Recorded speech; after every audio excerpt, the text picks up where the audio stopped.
Again, this is the Region 5 Arts Forum, and we have a very distinguished guest this afternoon. He's come all the way up from Southern California to be with us and to talk about an extremely important issue for us in Monterey County. I discovered, much to my dismay, last summer that some of our districts were unfortunately leaving some monies on the table that could very easily go toward sponsoring arts and arts activities. And through the work of people like our next guest, bringing attention to other ways of funding these much needed programs for our youngsters throughout the county and throughout the region. In fact, you will see several of these representatives towards the end of the show, students from Greenfield and Montebello right here in town. Salinas will be performing. And they will be performing partially because of funding that they received from Title I. So it is my great pleasure to introduce from Orange County the Visual and Performing Arts Lead Coordinator, Steve Venz.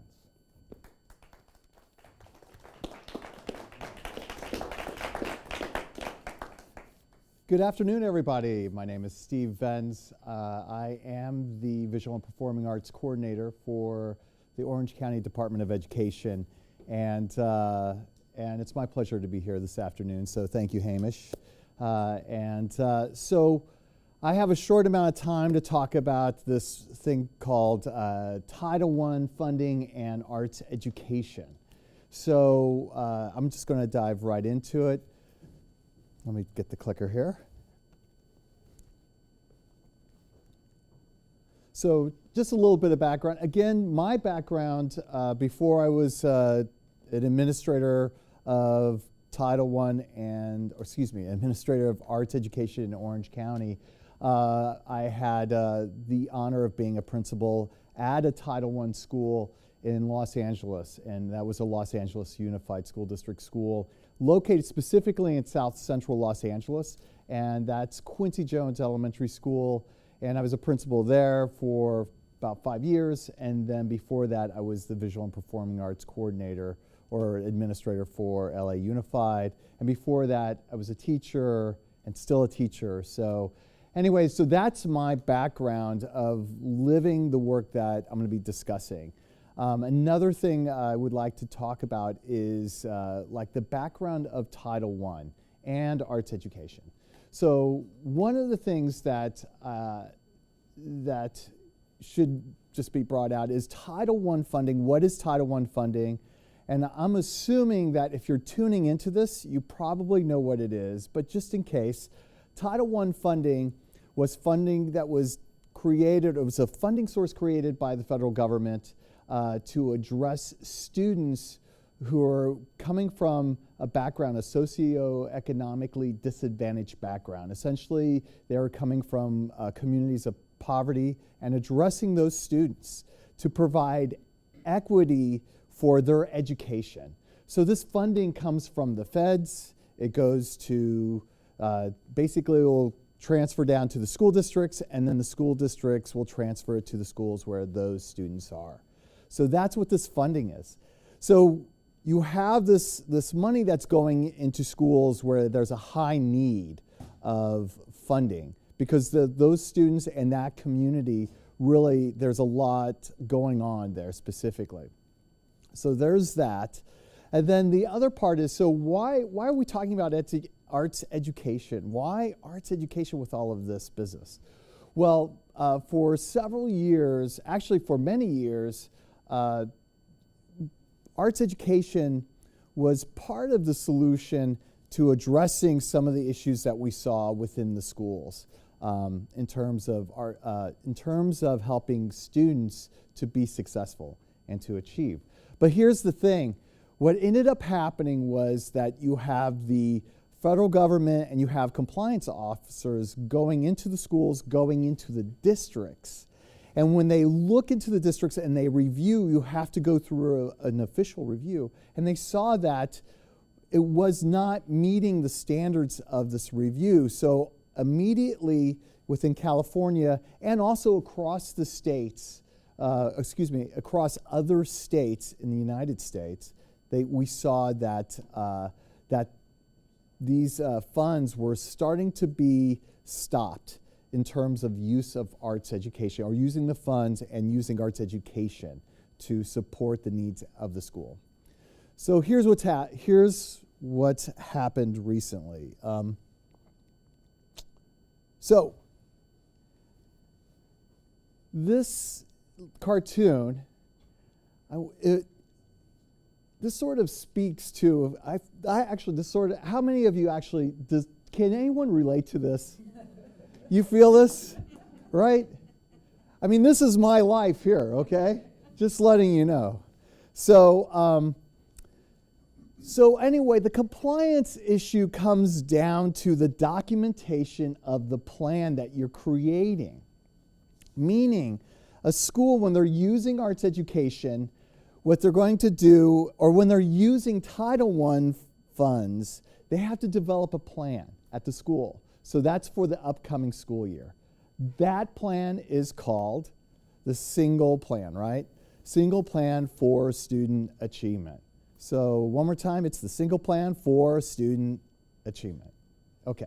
So I'm just going to abbreviate it. I'm just going to call it the SIPSA. Doesn't that sound so great? We don't have enough acronyms in education. So I'm going to I'm going to just use that one. So anyway, so with the SIPSA, what happens is you develop the plan using data and information that you see at your school site, and you bring the stakeholders coming together, school site council, and you develop this plan, and you get it approved, and everything is great, and you're moving forward. However, with all great plans, you have this thing that occurs. So throughout the year, you're realizing, well, this doesn't quite work with the plan. So you redesign different components of the plan, and you submit it, and you launch, and you go forward with trying to address kids that need certain help in certain areas. At the end of the year, the thing that happens is that you need to go back to the plan and see what worked, and then, of course, what didn't, right? So, again, going along the philosophy of your plan, but then you got hills and roads and different obstacles with that. So here's what I suggest with administrators and parents and teachers who are out there right now. If you are not using arts education to address some of the issues in your plan, I really recommend that you investigate this and go into this further. So I think you might find that there are possible solutions that you can hit, that you're trying to achieve, and you can use arts education to do those or to hit those marks. So just put that in the back of your mind. And so we're going to talk a little bit more about this. So a couple of resources that you can use for this. Okay, so number one, it's not actually on the PowerPoint. I keep pointing back to a PowerPoint, but anyway, it's not on the PowerPoint, but here's what I would recommend. There's a website called Title I Arts, or just go to Google, go to Yahoo, whatever you use as a search engine. Just type in Title I and then type in arts education. It will come up. I promise you it will come up. So you could just type in Title I and you could type in arts education. And there's a specific website that's a great tool to use in terms of how to figure all of this stuff out. Another thing that we have is we have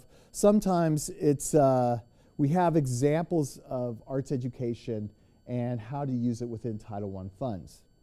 So sometimes you could talk about it philosophically, but if it's like myself, when I'm writing the plan, it's nice to just see examples of how to do it. So we have 5 specific examples. Hamish will have that digital resource for you, as well as it's in the resource at Title1arts.org. It's there as well. So the 5 examples that we have will demonstrate how to use arts education to achieve your goals. So just to break it down specifically, these are 3 elementary schools. As you could see, 3 elementary schools, 1 middle school, 1 high school. We have urban elementary schools, which we have schools in the city, as well as within California, we have schools that are really in rural areas. So where you have the superintendent is also the bus driver. So we have schools like that. What was taken into consideration was these different parameters. So it doesn't matter whether you're a Title I school in the middle of Los Angeles or you're a Title I school that's out in the high desert. So it's still basically the same structure. The plans themselves are based upon a template that typically you would see within the single plans or the SIPSAs in California. That's the 2. Number 3, they're based on different goals that you would actually address in your plan. So number 1, you have a goal that addresses mathematic student achievement. So helping students to improve their mathematic skills and their understanding. So that's one. You have another one with parent engagement. Now, like within my school, one of the things I saw was that the parents saw the school as an institution, and they thought, wow, we trust them what they do. So I don't need to go there and be involved there. I'm just going to bring my child to them. They will do what they do best, and then I will stand back and let them do that. As we know in education, that's really not what we want. We want to partner with the parents. It's important to have this dialogue with the parents and to bring them in to this community. So we're all together to help their child.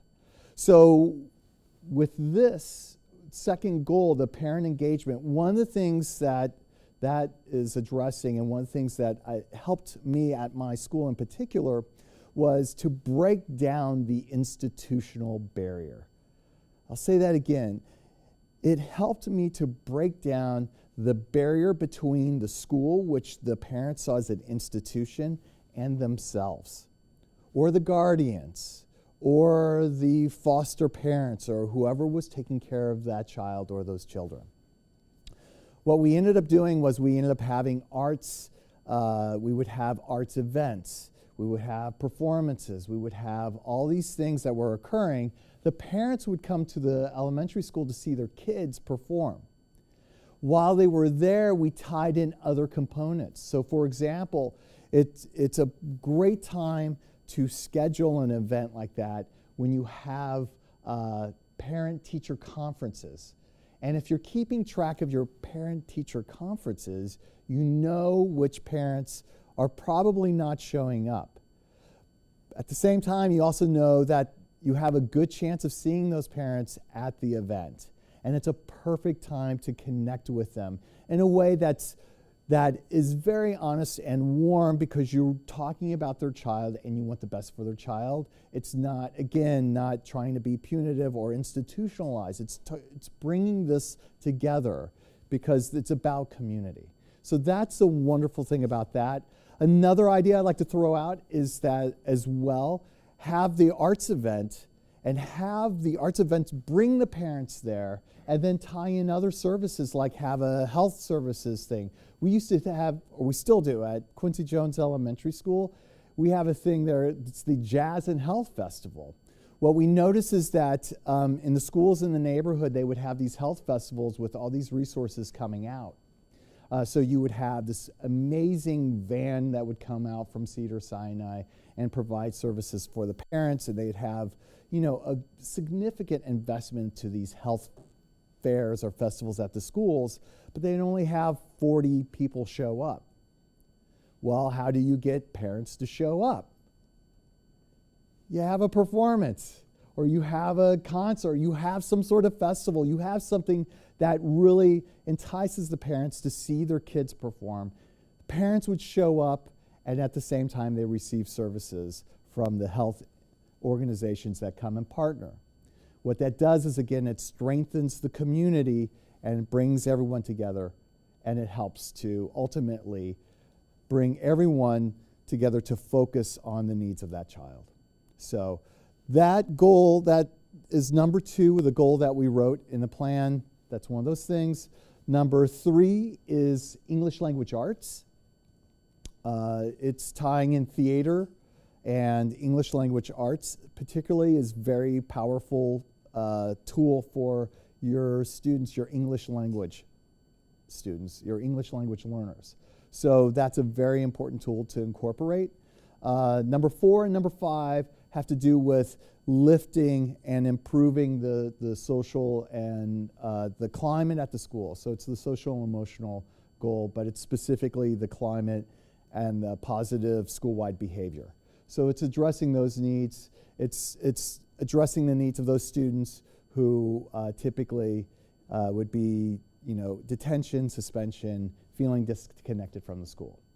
So those are the plans and examples that you can actually pull down and use for when you're deciding how to incorporate this. Let's see. Here's an example of one plan that we have. So as you notice that it's broken down at the very top, this is that amazing school, neighborhood elementary school. If you've never been there, you should check it out. It's amazing. It's in Central Unified School District. So actually your plans they're not going to have the names of real schools or districts, but they are taken from the data from real schools and districts throughout California. So these plans are actually based on real data that were able to be pulled down. If you also notice that these plans are designed around SMART goals. So you can read the PowerPoint, so you don't need me to tell you about SMART goals. But anyway, you could see the breakdown of how it's approached. The data that's used, all that fun stuff in order to figure it out. Let's see. Okay, now it's my opportunity to read to you each word of these examples. Exciting, right? Okay. Better yet, I'm going to show it to you. I'm going to read the PowerPoint, and you're going to love it. It's going to be great. Death by PowerPoint. Okay, I'm going to actually, you could pull down this information. I'm just going to point out a couple things. What goal is this example trying to achieve? When you're looking at the goal, it's basically all the goals are on top. So just make sure that you're looking at the top of the page. You could see specifically it's mathematics. And then the other part, if you look in the line that's right below the title there of academic goal mathematics, you'll see CUSD goal, which you could read for yourself. The second part is, how is the school using the arts, right? How are they addressing the school? So right in the middle are all the measurements that you use, but really if you look at the columns, so you see 1, 2, 3, 4, 5, 6 columns going across the page. That second column has all the details that you can really look at and figure out what they did in terms of addressing the goal. Another thing I would like to point out is that it's crucial to also work in partnership with the people who are involved in visual and performing arts. So work with your VAPA administrators. So school districts have VAPA administrators. Here today, they're in the audience, and we have Monterey, we have Hamish. He can help you, myself in Orange County. I mean, there are many people who can help you address. So if you're saying, look, we have this problem, we have low attendance on Fridays, right? Low attendance on Fridays, some schools, that's a big issue, right? So we have low attendance on Fridays. Well, you can work with the VAPA administrator, and they can help you figure out what solution it may be. It might be, maybe you could bring a partner in.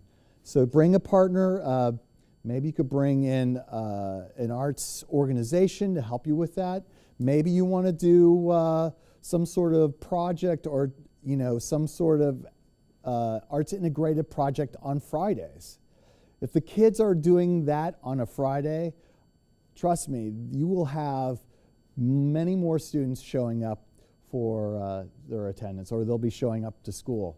We did a thing, we noticed that we had specific students who were not showing up on Fridays or Mondays. What we ended up doing is we had a world drumming ensemble, and we decided to move the rehearsals to a Monday or a Friday. And we noticed that the attendance was definitely improved. So these are some of the things that you can work with your VAPA administrators with. So I'm just going to move ahead here. We are not going to do the team analysis. We won't have everybody report out. I want to leave you with this one last thing. If you ever seen the movie Moneyball, or if you ever seen or read the book, it's about the Oakland A's, right? Oh, who's any Oakland? I might be stepping on toes here. Might be San Francisco Giants fans. So my apologies, but they're probably using the same system now. But in the past, basically, the A's could not compete against the financial resources of the New York Yankees and teams like that. So they figured out an alternative way to address this problem.